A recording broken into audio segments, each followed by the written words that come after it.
ଦୁଇ ଜଣ ଭାଇ ଭଉଣୀ ଥିଲେ। ସେମାନଙ୍କର ବାପା ମା ପିଲାଦିନରୁ ମରିଯାଇଥିଲେ। ସେ ଭାଇ ତା ଭଉଣୀକୁ ବହୁତ ଭଲ ପାଏ। ସେ କେବେ ବି ତା ଭଉଣୀ ମନରେ କଷ୍ଟ ଦିଏନି। ଭଉଣୀର ଖୁସି ପାଇଁ ତା ଭାଇ ନିଜ ପାଠ ପଢ଼ିବା ବନ୍ଦ କରି ବାହାରେ କାମ କରି ଭଉଣୀକୁ ପାଠ ପଢ଼େଇଲା। ଏମିତି କିଛି ବର୍ଷ ଗଲା ପରେ ତା ଭଉଣୀ ପାଠ ପଢ଼ି ଗୋଟେ ବଡ଼ ଡାକ୍ତର ହୋଇଗଲା। ତା ଭାଇ ନିଜ ବିଷୟରେ ଭାବେନି। ସବୁବେଳେ ଭଉଣୀ କେମିତି ଭଲରେ ରହିବ, ଭଲ ଭଲ ଖାଇବା ଖାଇବ, ଭଲ ଡ୍ରେସ୍ ପିନ୍ଧିବ, ସେହି ବିଷୟରେ ଭାବେ। ସେଥିପାଇଁ ସେ ସବୁଦିନ କଠିନ ପରିଶ୍ରମ କରେ।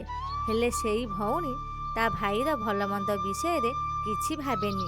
ଦିନେ ତା ଭାଇର ଦେହ ହଠାତ୍ ଖରାପ ହୋଇଗଲା। ସେ ବିଛଣାରେ ପଡ଼ି ତା ଭଉଣୀକୁ ବହୁତ ମନେ ପକାଇଲା। ହେଲେ ତା ଭଉଣୀ ତା ପାଖକୁ ଆସିଲା ନାହିଁ।